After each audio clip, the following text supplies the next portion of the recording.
సామెతల గ్రంథము 14వ అధ్యాయంలో 1వ వాక్యంలో రాయబడింది, జ్ఞానవంతురాలు తన ఇల్లును కట్టును, మూఢురాలు తన చేతుల ద్వారానే ఆ ఇల్లుని పాడు చేస్తుంది, పీకి పడేస్తుందట.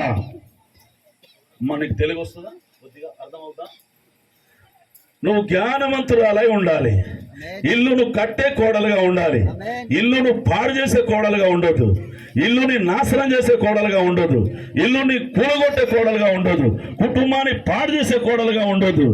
ఈ కుటుంబంలో నువ్వు వచ్చినావు వాళ్ళ ఇంటి పేరు కుటుంబస్తులు మట్టి కుటుంబంలో నువ్వు వచ్చినావు, ఆయన కొడుకు జీవితంలో వచ్చినావు.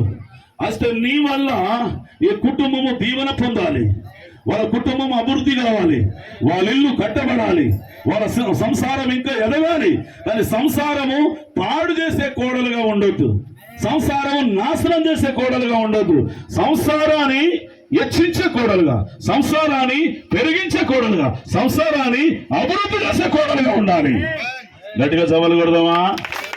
అప్పుడే ఆ వివాహం అనేది ఘనమైనది అవుతుంది. ఆమె చెప్పండి.